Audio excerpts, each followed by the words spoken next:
Shalom sahabat Cornerstone Jakarta, kembali Cornerstone Jakarta hadir di sermon yang terbaru ini, dan saya percaya kita sudah sampai di penghujung bulan Oktober, dan saya yakin sekali bahwa Tuhan senantiasa mengaruniakan kasih-Nya yang senantiasa baru di dalam kehidupan kita.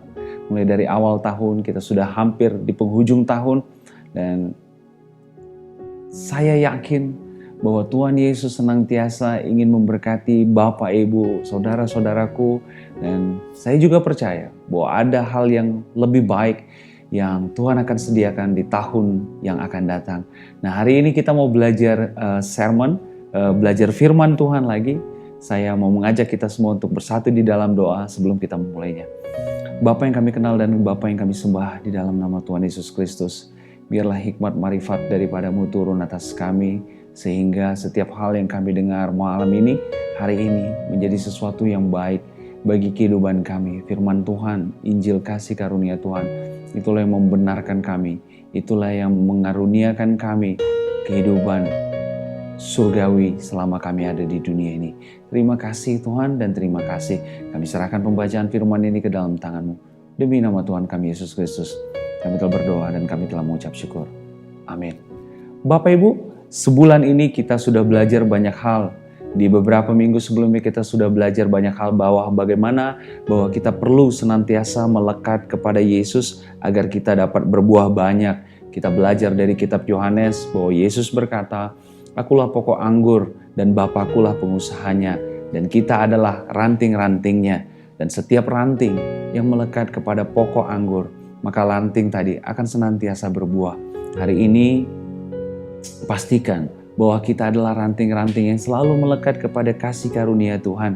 Karena dari situlah kehidupan muncul. Kita tahu juga bahwa batang akan membawa nutrisi-nutrisi yang dibutuhkan oleh cabang-cabang untuk dapat menghasilkan buah. Batang pohon akan membawa air, protein, dan semua unsur-unsur yang diperlukan agar ranting-ranting dapat menghasilkan banyak buah. Dan Yesus Kristus adalah satu-satunya pokok anggur yang benar yang dapat memberikan supply, dapat memberikan nutrisi yang cukup bagi kita semua untuk dapat berbuah di dalam kehidupan kita.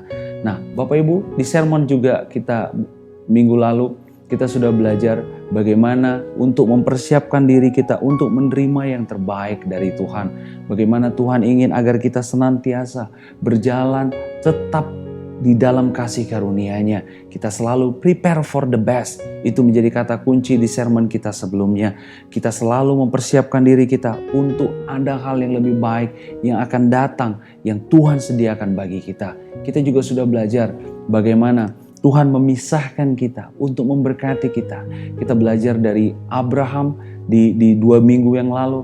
Bagaimana Abraham dipanggil Tuhan untuk keluar dari keluarganya, dari komunitasnya, agar masuk ke suatu tanah. Di Alkitab dikatakan di Kejadian 12, suatu tanah yang tidak dia upayakan, suatu tanah yang tidak dia usahakan, yang tidak dia tabur, tetapi dia menerimanya. Itu adalah grace, itu adalah lambang, itu adalah sebuah kejadian menceritakan tentang kasih karunia Tuhan. Ketika Abraham dikatakan di kitab Yosua, sebelum dia dipanggil Tuhan, di kitab Yosua dikatakan bahwa Abraham dan ayahnya dan keluarganya sedang menyembah kepada Allah lain. Allah harus memisahkan Abraham dari kelompok-kelompok orang-orang yang memiliki ketidakpercayaan. Dan kita sudah belajar bahwa Allah ingin memberkati, mengambil kita, memisahkan kita, mengeluarkan kita dari comfort zone kita, dari zona nyaman kita, dari lingkungan kita. Karena Dia ingin memberikan sebuah penyediaan yang baru di dalam kehidupan kita. Jadi hari ini Bapak Ibu, jika engkau melihat bahwa Tuhan memisahkan engkau dari lingkunganmu, Tuhan memisahkan engkau dari komunitasmu, dari hobimu mungkin bahkan, itu adalah suatu pertanda baik bahwa Tuhan sedang menyiapkan sesuatu hal yang luar biasa bagi kehidupan kita. Nah, malam ini, hari ini kita mau belajar hal lain tentang kejadian bagaimana Abraham menerima janji Allah dari kitab Kejadian 15. Saya akan membacakannya bagi Bapak Ibu sampai ke ayat yang ke-8. Kejadian 15 ayat 1 sampai 8. Perjanjian Allah dengan Abram, janji tentang keturunannya. Ini adalah suatu janji yang disampaikan Allah yang kesekian kalinya kepada Abraham. Jika kita melihat di Kejadian 12, itu adalah kali pertama Tuhan berjanji kepada Abraham. Dikatakan di Kejadian 12, aku akan membuat engkau menjadi bangsa yang besar. Allah mengulangi janjinya lagi. Di Kejadian 15, Allah kembali mengulangi janjinya kepada Abraham. Ayat 1, kemudian datanglah firman Tuhan kepada Abraham dalam suatu penglihatan. Janganlah takut. Allah memulai pembicaraannya dengan Abraham melalui kalimat janganlah takut. Artinya Tuhan melihat ada suatu kondisi secara psikis. Abraham mulai bimbang, mulai ragu terhadap apa yang dijanjikan Tuhan di waktu sebelumnya. Waktu di Kejadian 12 dikatakan, kita buka sebentar Kejadian 12. Di Kejadian 12 dikatakan ayat 1, berfirmanlah Tuhan kepada Abraham, pergilah dari negerimu dan dari sanak saudaramu dan dari rumah bapamu ini ke negeri yang akan kutunjukkan kepadamu. Aku akan membuat engkau menjadi bangsa yang besar. Aku akan membuat engkau menjadi bangsa yang besar. I will make you a great nation. Aku dan memberkati engkau serta membuat namamu masyhur dan engkau akan menjadi berkat. Dikatakan I will make you a great nation. I will bless you and make your name great and you shall be a blessing. Abraham menerima suatu janji yang luar biasa. Tetapi berjalan waktu loh, janjinya kok nggak makin nyata nih. Makin jauh sepertinya dari janji apa yang Tuhan sampaikan. Sampai di Kejadian 15 Allah memulai, jangan takut, jangan gentar. Kita akan banyak membahas kalimat tentang jangan takut ini nanti Bapak Ibu di sermon di bulan November. Kita mengambil tema supaya kita jangan takut. Jangan takut. Artinya ada suatu kegentaran yang sedang dialami oleh Abraham pada saat itu. Mana nih janji Tuhan? Bukankah ini sering relevan dalam kehidupan kita Bapak Ibu? Mana Mario janji Tuhan? Aku udah menunggu promosi ini bertahun-tahun. Aku udah menunggu agar tubuhku sehat. Aku sudah menunggu janji-janji Tuhan ini tergenapi. Mana? Kalau Tuhan katanya berkata aku akan menjadi kepala dan tidak ekor, mana janji-janji Tuhan tadi? Kok sepertinya tidak sampai kepadaku. Firman Tuhan yang berkata bahwa engkau akan terus naik dan tidak akan turun. Apa? Pandemi ini justru gak membawa aku naik, justru aku makin turun kok. Jangan takut. Jangan takut.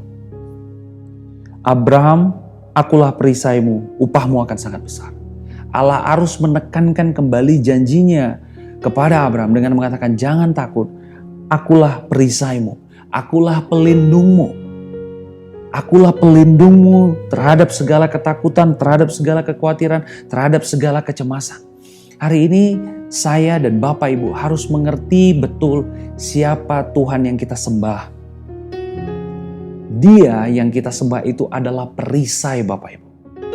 Perisai yang tidak pernah gagal. Terus Mario, kenapa hal buruk ini harus terjadi dalam kehidupanku? Itu disebabkan karena ketakutan kita yang terlalu besar. Pada saat kita takut Bapak Ibu, pada saat kita takut, kita sedang di mata Allah. Pada saat kita takut atau bergerak di dalam ketidakpercayaan, itu artinya kita sedang keluar dari perisainya Allah. Itu sebabnya Allah berkata, jangan takut, aku perisaimu. Dikatakan di ayat kedua, Abraham menjawab, ya Tuhan Allah, apakah yang akan engkau berikan kepadaku? Abraham nanya, Tuhan apa yang akan kau berikan kepadaku? Karena aku akan meninggal dengan tidak mempunyai anak. Tadi di Kejadian 12 dibilang, aku akan membuat engkau menjadi bangsa yang besar. Satu anak pun belum punya. Gimana mau jadi bangsa yang besar? Dan Abraham melihat bahwa aku udah mau meninggal nih Tuhan. Dan gak punya anak. Dan yang akan mewarisi rumahku adalah Eliezer, orang Damsyik itu. Gimana sih ini Tuhan? Dia mencoba berdiskusi dengan Tuhan dengan menyampaikan pola pikirnya. Perhatikan Bapak Ibu, bukankah kita sering begitu ketika melihat janji Allah? Tuhan, aku udah di penghujung karirku, tapi promosi itu gak kau berikan. Tuhan, aku sudah hampir give up dengan anak-anakku yang tidak berubah karakternya. Kita sepertinya merasa sudah sampai di ujung pertandingan dan kita nggak melihat ada pertolongan Tuhan. Kan Tuhan yang bilang bahwa engkau akan lebih dari pemenang. Apaan? Orang saya kalah terus nih Tuhan dalam hidup saya. Kayak kalah dalam hal pekerjaan, saya kalah dalam hal bisnis, saya ditipu, saya kalah dalam hal kesehatan. Mana Tuhan? Don't give up. Jangan takut, Tuhan adalah perisaimu. Sering seperti itu mungkin statement kita Bapak Ibu. Seperti Abraham tadi, Tuhan saya udah mau mati. Saya udah mau mati. Tuhan bilang saya akan menjadi bangsa yang besar. Tapi lihat Tuhan, anak satu pun gak punya. Kalau kayak gini caranya Tuhan, nanti yang mewariskan rumahku si Eliezer, orang Damsyik itu. Abraham tidak berhenti di situ. Di ayat 3 dikatakan, lalu kata Abraham, engkau tidak memberikan kepadaku keturunan. Abraham mulai menyalahkan Tuhan dalam hal ini, dalam konteks ini. Engkau tidak memberikan aku keturunan, sehingga seorang hambaku nanti akan menjadi ahli warisku. Berapa sering di dalam kehidupan kita Bapak Ibu, ketika sesuatu sepertinya janji-janji Allah tidak termanifestasi di dalam kehidupan kita, kita mulai menyalahkan Tuhan. Dikatakan engkau tidak memberikan kepadaku keturunan. Siapa bilang Tuhan tidak akan memberikan Abraham keturunan? Tuhan sudah menyampaikan janjinya di pasal yang ke-12, di Kejadian 12. Aku akan membuat engkau menjadi bangsa yang besar. Aku akan memberkati engkau. Oleh karena mula seluruh bumi ku berkati. Itu adalah suatu janji yang luar biasa. Tetapi mana janjinya? Kata Abraham, aku akan gak dapat apa-apa. Aku akan meninggal. Dan hanya orang Eliezer ini nanti yang akan menjadi ahli warisku. Allah menjawab apa yang menjadi pergumulan Abraham di ayat yang keempat. Kita harus belajar banyak hal Bapak Ibu. Abraham adalah bapak orang percaya yang jadi contoh bagi kita. Kita harus perlu belajar juga dari cerita bagaimana percakapan antara Abraham dengan Tuhan. Ayat keempat. Tetapi datanglah firman Tuhan kepadanya. Demikian.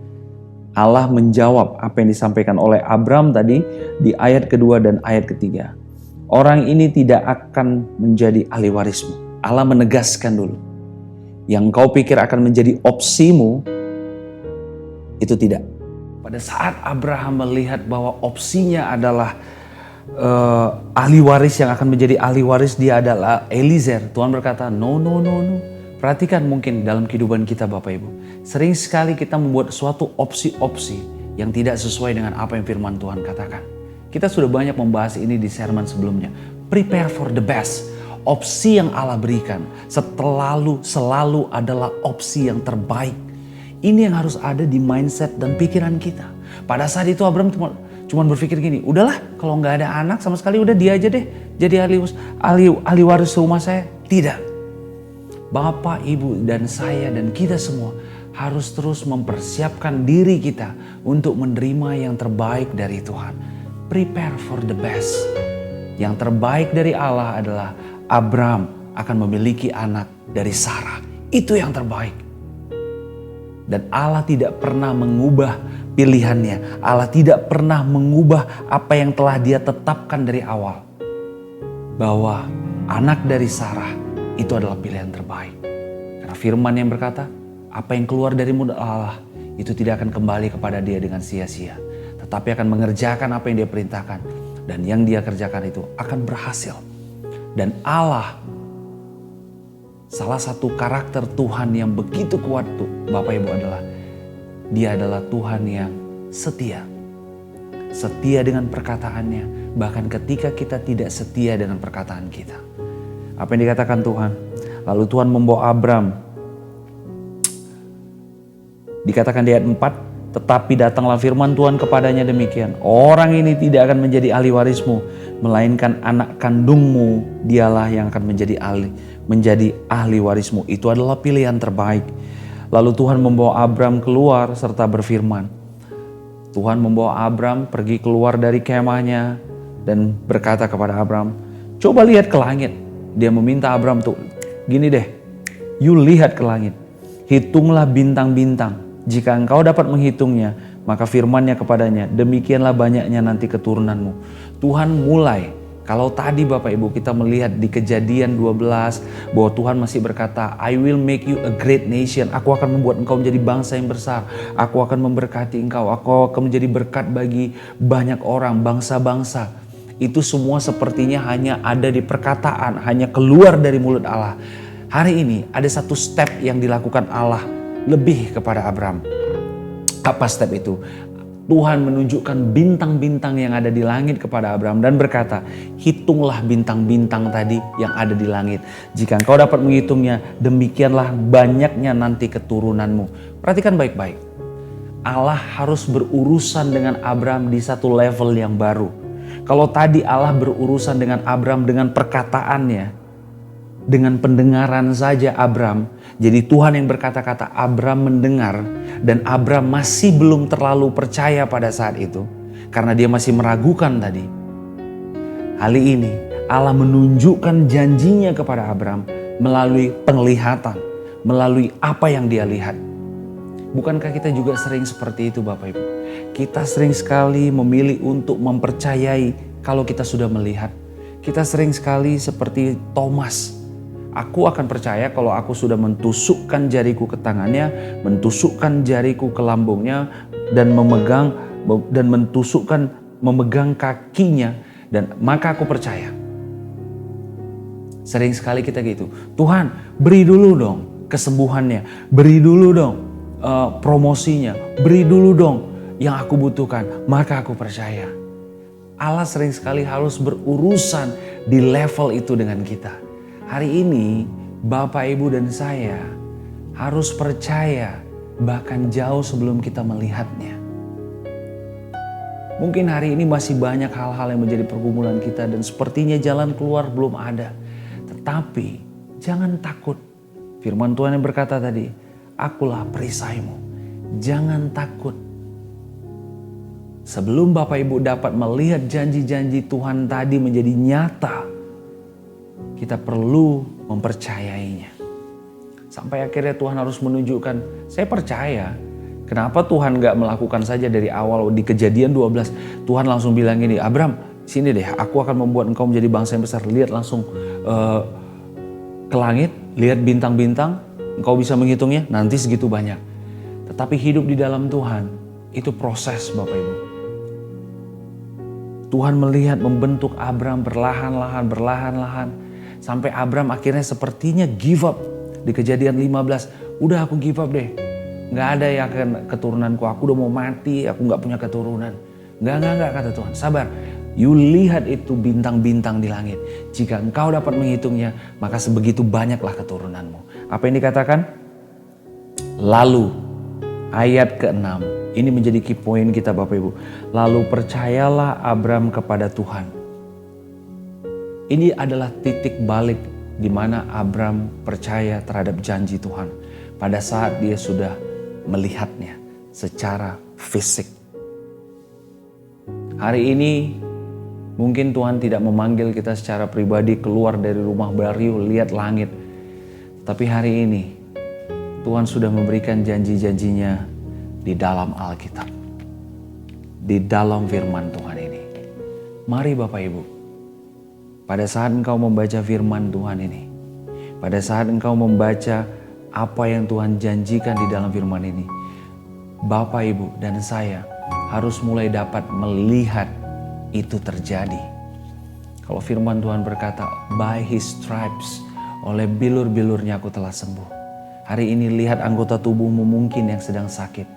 Engkau harus mulai melihat bahwa tubuhmu sudah disembuhkan. Mungkin hari ini Bapak Ibu ada yang punya struggle dengan bisnis usaha, ada yang punya struggle dengan hubungan suami istri, hubungan dengan anak, punya masalah dengan kehidupan sosial, punya masalah dengan pekerjaan. Hari ini belajar untuk melihat masalah-masalah tadi dari perspektif firman Tuhan.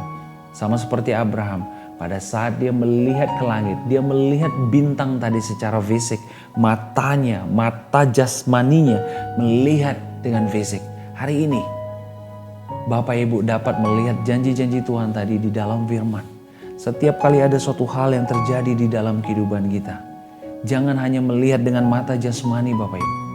Tetapi lihat situasi, lihat kondisi tadi dengan kacamata spiritual kita, dari kacamata roh. Kalau hari ini mungkin ada area dalam kehidupanmu yang kau rasa aku gak improve, aku gak melihat ada perkembangan di area ini, aku gak melihat ada suatu hal yang baik. Lihat janji-janji Tuhan yang ada di dalam kehidupan kita. bahwa aku akan mengangkat engkau menjadi kepala dan bukan ekor. Aku akan senantiasa menyertai engkau.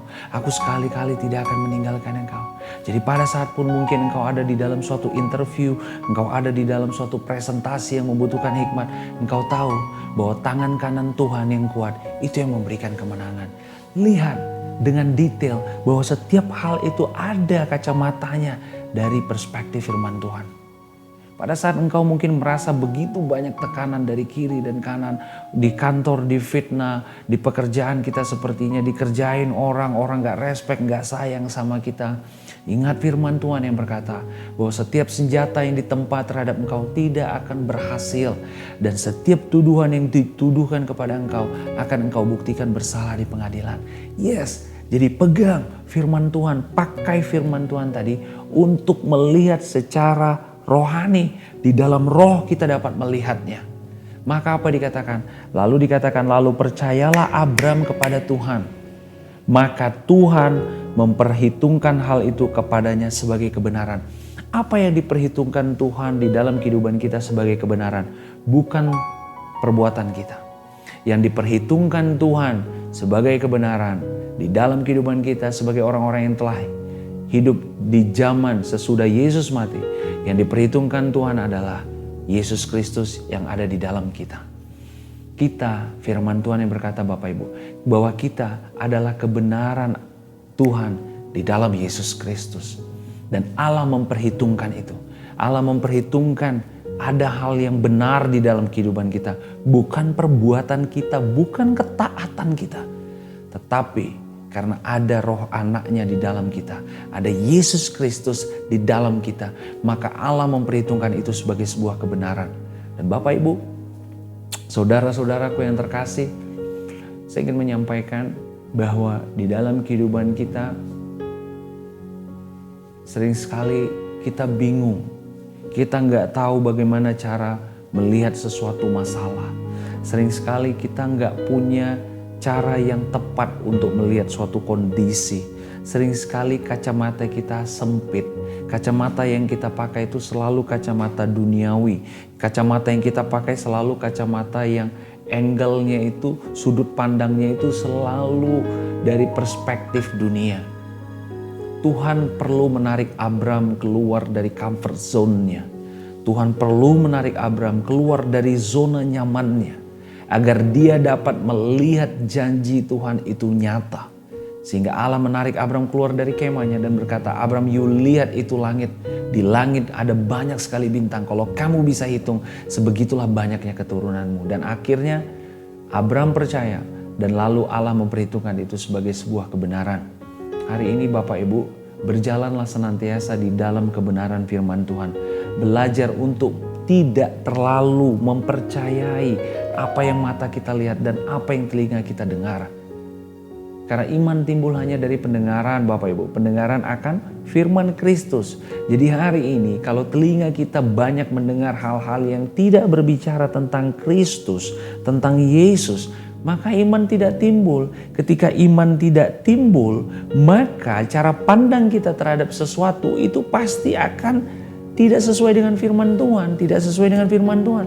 Pada saat kita mendengar banyak berita tentang COVID, maka apa yang terjadi? Bukan iman yang timbul, tetapi yang timbul adalah ketakutan, kekhawatiran. Ketika timbul kekhawatiran dan ketakutan, maka apa yang terjadi? Maka kita akan berjalan dalam satu kekhawatiran menuju kekhawatiran berikutnya. Yang Allah inginkan adalah pastikan ketika tadi Abram mendengar tentang firman Tuhan, dia sudah mendengar audible, dia mendengar langsung Tuhan menyampaikan firman-Nya dan dia belum percaya juga, dia masih ragu. Dikatakan di ayat 15, Tuhan menarik dia keluar dari kemahnya. Lihat, Tuhan harus berurusan lagi dengan penglihatannya. Hari ini saya sampaikan kabar baik bagi Bapak Ibu, bagi semua saudara-saudaraku. Firman-Nya telah disampaikan. Disampaikannya firman-Nya, disembuhkannya mereka. Ayat tadi ada di dalam kitab Kisah Para Rasul. Jadi hari ini Bapak Ibu, ketika Tuhan menyampaikan firman-Nya di dalam Yesus Kristus, Bapak Ibu perlu menerima firman tadi, kebenaran tadi. Dan perlu melihat itu terjadi di di dalam roh kita. Sehingga pada akhirnya kita akan melihat perlahan-lahan itu dapat terjadi di dalam kehidupan nyata kita. Sebelum saya memenangkan, saya suka menerapkan ini. Sebelum misalnya ada proyek di kantor atau pekerjaan, sebelum proyek itu dimulai, saya membangun suatu kebiasaan. Kita perlu melihat kita keluar sebagai pemenang. Bahkan sebelum kick off meeting dilakukan, saya perlu melihat bahwa company kami pasti menang. Saya perlu melihat di dalam pikiran saya bahwa kami akan memenangkan ini, bahwa kami akan berhasil mengerjakan ini. Kenapa begitu pedenya Mario? Kenapa engkau begitu yakinnya? Firman-Nya yang berkata Bapak Ibu, bahwa setiap hal yang kita pegang akan dibuat Tuhan berhasil. Tuhan akan membuat berhasil setiap hal yang kita pegang. Saya tidak sedang berbicara dalam konteks memegang sesuatu yang tidak sesuai firman Tuhan. Kita tidak berbicara itu. Kita berbicara dalam konteks bahwa yang kita pegang itu adalah hal-hal yang baik. Firman Tuhan berkata kepada Yusuf, Tuhan senantiasa membuat Yusuf selalu berhasil. Dan setiap yang dia pegang dibuat Tuhan berhasil. Demikian juga dengan saya dan Bapak Ibu hari ini. Kita perlu melihat, mendeklarasikan kemenangan itu bahkan jauh sebelum peperangannya terjadi. Bapak Ibu dan saya perlu melihat dulu itu terjadi kemenangan. Saya tahu saya ada promosi tahun depan dan saya tahu saya melihat tahun ini performance saya bagus dan saya melihat 2022 akan menjadi tahun yang baik bagi saya dan saya melihat dengan mata rohani saya bahwa tahun 2022 tubuh saya mengalami kesehatan yang luar biasa, lebih sehat lagi dari tahun 2021. Dan saya melihat juga di dalam pekerjaan saya akan melakukan lompatan-lompatan yang luar biasa yang tidak pernah saya lakukan sebelumnya. Dan saya akan melihat bahwa ada proyek-proyek baru yang akan dipercayakan kepada saya. Dan saya melihat Tuhan akan menyertai saya. Dan saya melihat tim kami akan solid. Dan saya melihat keluarga kami diberkati dan saya melihat anak-anak saya melakukan perkara-perkara yang hebat. Mereka sangat-sangat pintar, sangat-sangat cerdas, tampil hebat di kelasnya, mewakili sekolahnya untuk kejuaraan-kejuaraan yang luar biasa. Dan saya dan saudara perlu melihat itu dulu terjadi di dalam pikiran kita. Sebelum pada akhirnya itu dapat terjadi di dalam kehidupan kita nyata. Jadi hari ini Bapak Ibu, ketika kita menerima firman, kita perlu mendengarnya dan kita perlu melihat itu terjadi. Dan ingat Bapak Ibu, opsi-opsi yang mungkin selama ini ada di pikiran kita bukan opsi terbaik. Opsi terbaik Tuhan bagi Abraham adalah dia akan memiliki anak kandungnya. Hari ini mungkin kita terlalu banyak membuat opsi-opsi di dalam kehidupan kita. Jika A, jika B, jika C, jika D, jika E, jika F. Pastikan kita memiliki satu opsi yang luar biasa, yaitu kepercayaan kita kepada apa yang Tuhan katakan. Faith, iman bukanlah iman sampai iman itu menjadi satu-satunya pilihan di dalam kehidupan kita. Jika iman itu memiliki backup plan, maka itu bukan faith. Bahwa iman, ketergantunganku hanya kepada Tuhan. Aku percaya ini akan berhasil hanya karena Tuhan. Aku percaya Tuhan menyertai keluargaku hanya karena kasih Tuhan yang mengikat kami. Yes. Jadikan Injil kasih karunia Tuhan, iman kita kepada Yesus Kristus, iman kita kepada Tuhan menjadi satu-satunya dasar kita berharap dan dasar kita percaya. Kita sudah belajar hari ini Bapak Ibu, tetaplah berjalan di dalam kasih karunia Tuhan. Tetaplah berjalan melihat segala sesuatu hal yang baik yang Tuhan sediakan bagi saya dan bagi Bapak Ibu. Hari ini Tuhan memanggil engkau keluar dari zona nyamanmu, keluar dari zona nyaman kita. Karena Tuhan ingin memberikan berkat-berkat yang baru kepada kita. Hari ini Tuhan memanggil kita, menarik kita keluar dari comfort zone kita untuk kita mempersiapkan yang terbaik. Ada di depan yang Tuhan akan berikan. Selamat Bapak Ibu, selamat berjalan di dalam kemurahan Tuhan. Selamat berjalan untuk menerima hal-hal yang terbaik dari Tuhan. Dan saya percaya Tuhan Yesus selalu menyertai kita. Yes, saya Mario Martin Gultom berhenti berbicara hari ini dan kita akan bertemu lagi di sermon berikutnya. di bulan November, dan saya percaya bahwa di bulan November juga nanti akan menjadi suatu bulan yang luar biasa bagi Bapak Ibu, bagi kita semua. Di sermon selanjutnya kita akan berbicara tentang jangan takut, karena saya percaya bahwa materi ini dipersiapkan untuk kita menghadapi tahun 2022. Tahun 2022 akan menjadi tahun yang lebih baik, akan menjadi tahun yang lebih agresif bagi kita, akan menjadi ada lompatan-lompatan di tahun 2022 yang Tuhan sediakan bagi kita. Kuncinya jangan takut, karena Tuhan adalah perisai kita. Sebelum menutup sermon ini, saya mau mengajak kita semua untuk bersatu di dalam doa. Bapa yang kekal dan Bapa yang kami sembah, di dalam nama Tuhan Yesus Kristus, kami bangga dan kami sangat bangga punya Tuhan seperti Engkau. Allah yang selalu memanggil kami, ingin kami memiliki buah yang banyak. Allah yang selalu memegang kami dengan tangan kanannya yang kuat. Allah yang selalu memberikan kepada kami apa yang kami butuhkan. Terima kasih Tuhan, hanya karena kasih karunia-Mu di dalam Tuhan Yesus Kristus.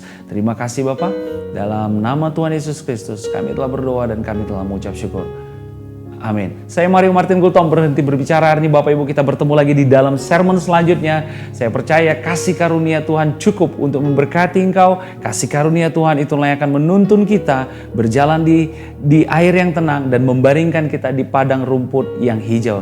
Tuhan Yesus memberkati engkau. God bless you and see you.